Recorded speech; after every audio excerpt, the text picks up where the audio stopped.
So, let me welcome you. It's a lovely morning, and thank goodness we're so glad you're here and brought the sunshine with you after the dreary, cloudy weather we've been having. I'm Pat Whitfield, and I serve on the worship committee. I sing with the choir and do other little odds and ends here. And I'll be the celebrant this morning. If you're a visitor this morning, we are so glad that you're here. We welcome every person of goodwill, just as you are, whatever body you inhabit, whomever you love, whatever your age, you are welcome here. We invite everyone to join us for coffee, treats, and conversation after the service, both in person and on Zoom. Also, if this is your first time, in the back of the room and in some of the pouches on the backs of the chairs, you will find a connection card. And if you would like to fill that out, it will enable us to contact you and give you information about contacting us. And you can use that to connect with our newsletter and the pastoral team or with our minister, Reverend Thomas Perchek. Now, please take a moment, although it sounds like you were doing it already when you came in, and turn around and greet the people who are near you.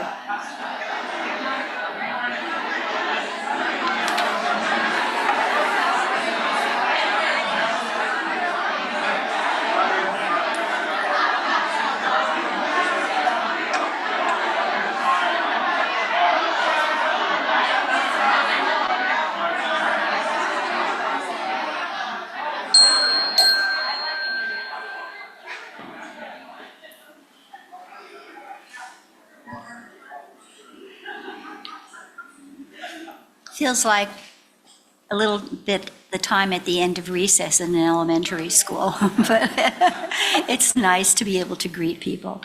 Our fellowship is located on the ancestral homeland of the Piscosa. For thousands of years, the Piscosa have been stewards of this land, fishing, hunting, gathering roots and berries, and practicing cultural traditions. The Piscosa still live here. We acknowledge that their land has been taken over because the U.S. government broke treaty obligations and carelessly allowed uninvited white colonizers to settle here. We stand alongside our indigenous neighbors as they continue their traditions and seek to have all their rights recognized. We acknowledge our shared responsibility to sustain right relations with each other and the land.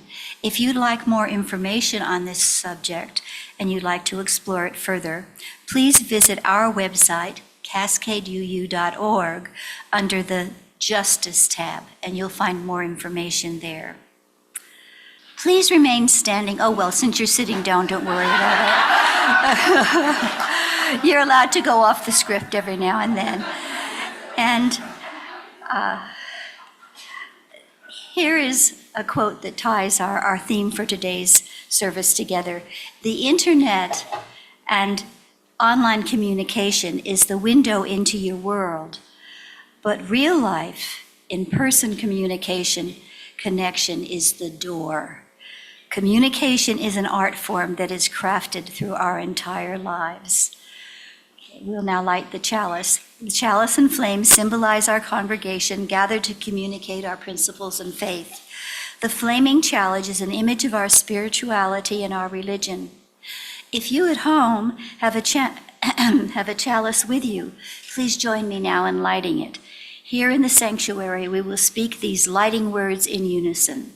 In the light of truth and the warmth of love, we gather to seek and seek to share.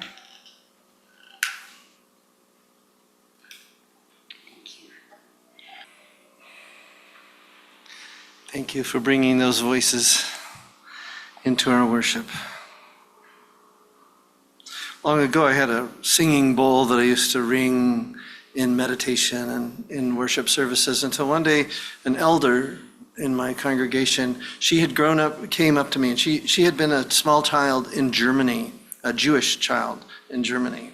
And she had remembered the sound of the air raid sirens in her town, which were very, very frightening because they evoked global warfare and a huge threat to her own life. And she finally escaped and got to America and stepped off a boat on Easter morning, which is ironic for her. But she said that there was something about that humming tone, that rising and falling, that reminded her of those air raid sirens. And she was trying to convert them into an image, a sound of peace and safety, remembering the fear that she had had as a child. I've always loved that singing voice that the bulls can have, the way in which it rises and falls and echoes with other things. Long ago, when my children were little, Amy and I, we were together, I gave this important speech. It was titled, I knew about the sort of anti-drug messaging that was going on at that point, so I titled my speech, Just Say No to Dogs. We'd visited the home of a member of our UU congregation whose dog had just given birth to these cute little puppies, and Amy and I were of different minds about adopting one.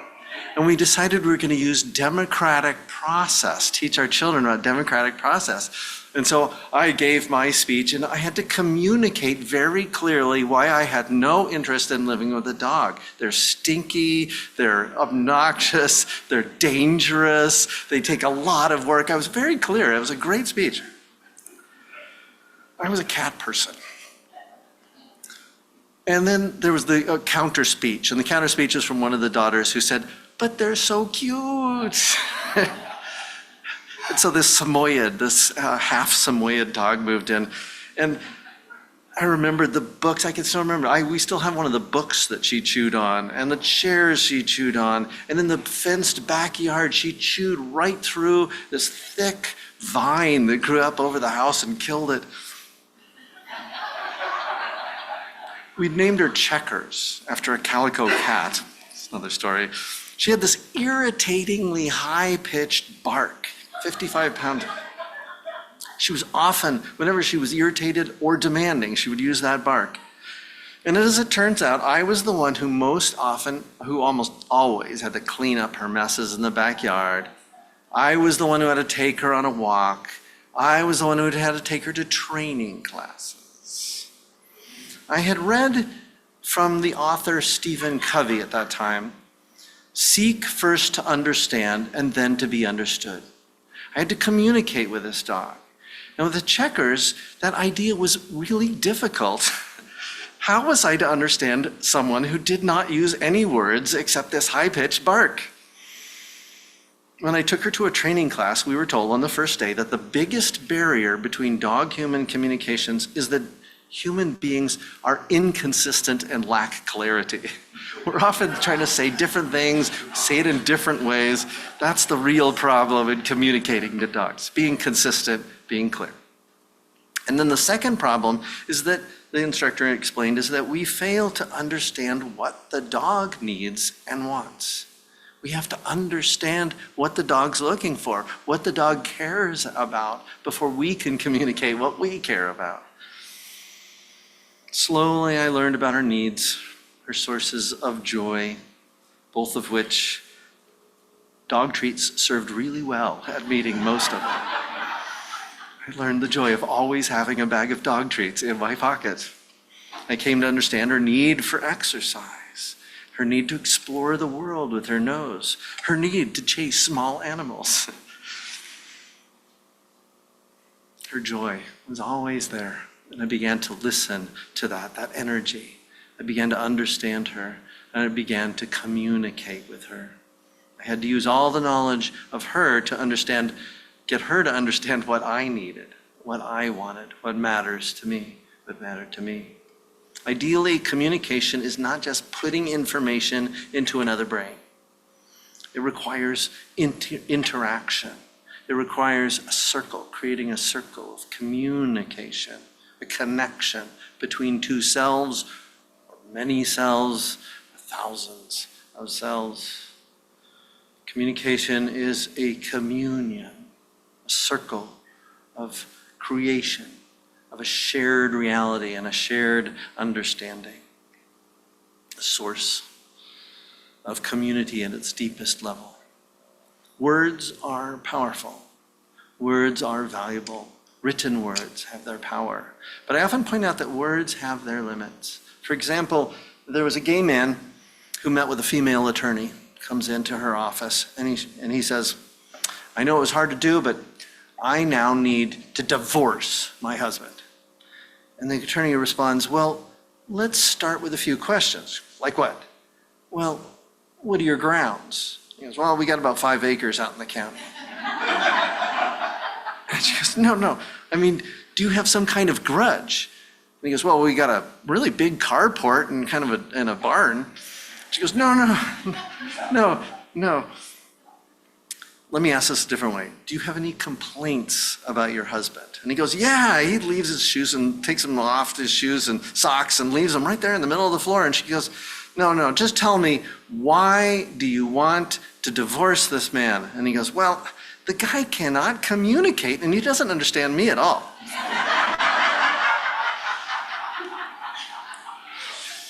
It's a struggle.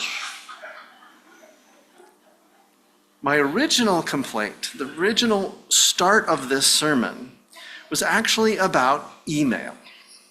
When I began professional ministry, email was a very quick, efficient communication tool.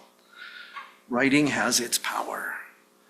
But now I am often included in complicated email conversations between numbers of people. I get something like 80 emails a day if you include the newsletters from the Ministers Association and other things that I'm reading. Emails coming all the time, and sometimes there's these long and complicated things. There's multiple newsletters, actual news. I will spend sometimes 3 to 4 hours a day reading emails, writing emails, sending out the emails, clarifying the misunderstanding that came from the emails. I really feel that all these text messages, posts on Facebook, all the other kinds of postings and media we have more methods for communicating, and it's actually harder. It's become more difficult. The limits of written language are amplified through all these forms. I've actually had people that I'm having an email conversation with, and then, kind of goes silent for a while. And then all of a sudden, there's a ring on my phone, and they're sending me the conversation in text. And so it's not even all in one place, and they have references to things they remember me saying that are over in my email platform. And I find that communication is getting more and more difficult. We can't get rid of all these methods, but we still have to reach out to people. We have to make sure that when we write something, that the other person, and I can't tell you how many times it's been where a leader of the congregation will be frustrated that people don't know things. And I say, well, how would they have known it? And he goes, well, I sent out the email. Or I put it in the newsletter. It used to be just sticking a written text in the newsletter was meant to communicate to everyone clearly what was happening. And what you find is that just sending the words out does not connect. Did they even see them? Did they actually read them? Did they understand? You can't know any of that until you have connected again with that person and said, hey, did you read my email? And the person will say, no, I didn't even see it. That often happens. You need to close that circle. And communication can't just be sending words out. It always has to be an understanding of the other person. Understanding, when I was ringing that bell in worship, what I was communicating was not that there was an air raid. But it helped me to hear from her that that's what she was hearing. And we worked together to understand together that experience.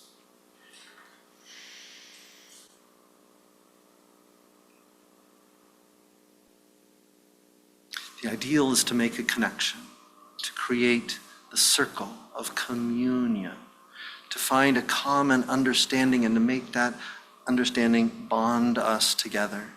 Something that includes words, but has more than that. Images, feelings, experiences that come together. I know this is more difficult for some people than others. We talk about people who are on the spectrum, working to understand someone who may not even deeply understand themselves. It takes time, takes effort to listen to someone. I love a little story. It could have been about a child who had difficulty speaking to other people, and then somehow that desire to communicate woke up in her life, and then she was able to transfer that out into the larger world, to get feedback and to learn how to get feedback from others, to check out how people are responding to the things that you're saying. And that is part of the whole life of a fellowship, of a congregation, is providing opportunities over and over to hear one another and then to speak and to connect. And it's the whole self. It's communicating, it's who we are. I was in the reading this morning about communicating with the whole self. I remember there's this moment, we had our first dog was Checkers as a family, and my distaste for dogs never won over anyone. And so then we got this huge dog. He was 126 pounds, and he was a very simple dog, and it was actually pretty easy to communicate with him. I could tell him what to do, and I remember that one time I told him to get away from the rotting fish on the side of the river, and he just did it. He walked away. I was amazed. And then we got a super smart Aussie Shepherd mix. He had pure white paws. We called him Socks. And Socks was brilliant, which meant that he was highly independent, and he would just all of a sudden decide he was going to go on a walk. And I'd be out there training him to be off leash, and suddenly he wasn't there anymore. He just got off. And we did a lot of training. And I remember the day that I walked with him around a room, and there were dogs all around the edge of that room, and he just ignored the dogs and was just paying attention to me. I was communicating to him with treats and with words and with gestures. And there was a moment where Amy realized she would always give him something to do. He'd be sitting around kind of bored, and she'd say, "Oh, I'm going to go get the laundry." And we had to go downstairs to get the laundry. She'd go down, and he would come with her, "Oh, this is important." And he was looking around to see what he had to do there. And there was one point where she was doing that, and she realized, she said, "Sit." Just sit. She would do sit. And then she suddenly realized that he wasn't listening to the words. He was listening to her. And so she went through all her gestures, lay down and come here and touch my hand and jump up. But she did them all just as gestures. And he understood those gestures. He was listening, he was paying attention in a way that we had not realized.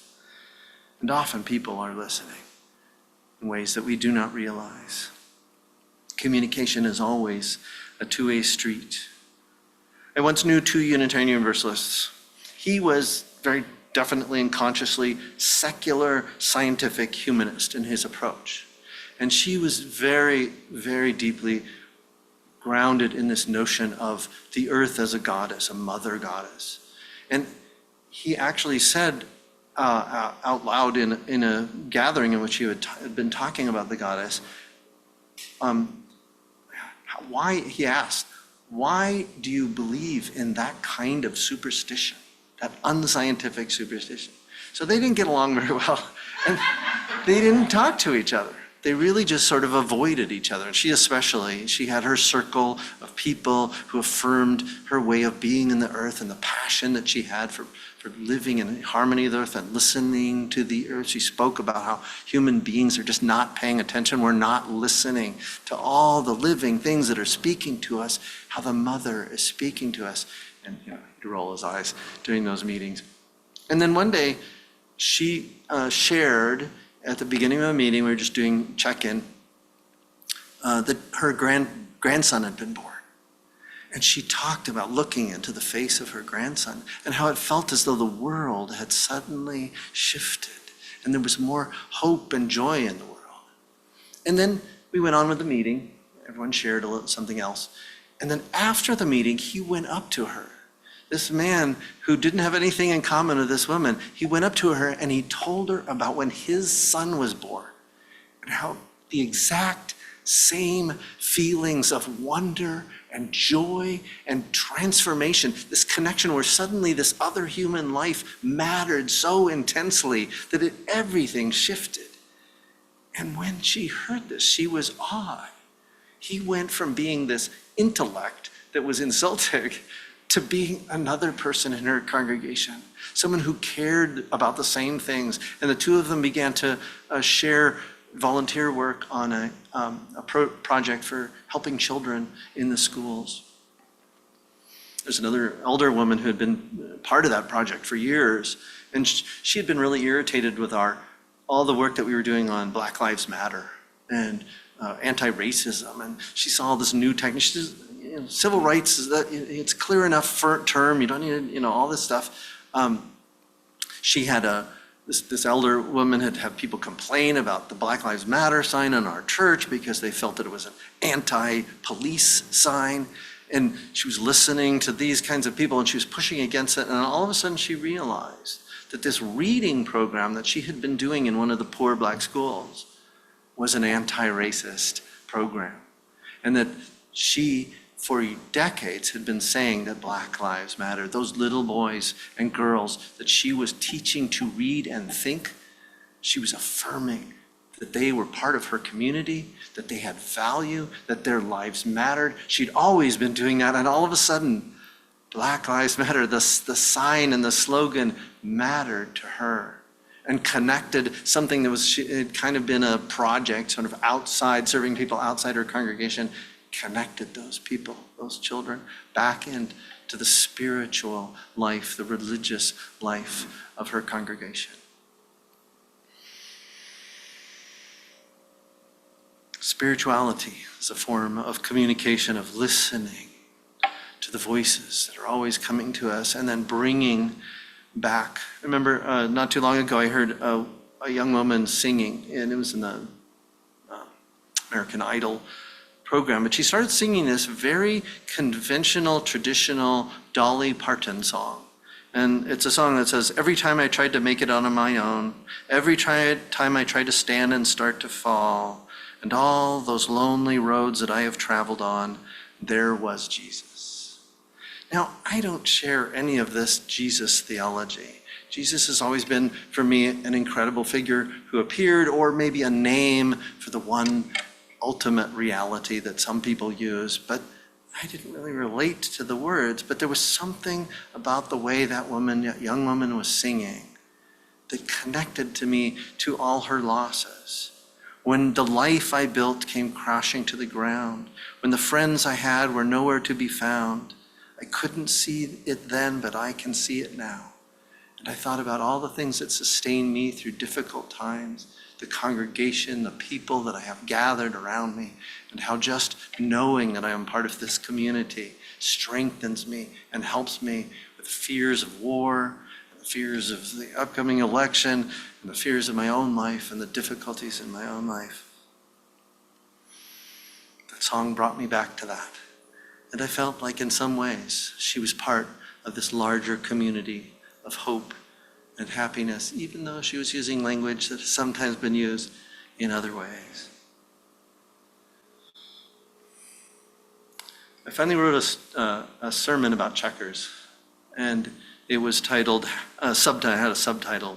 It was about communication also. First time I ever spoke about the importance of making communication communion.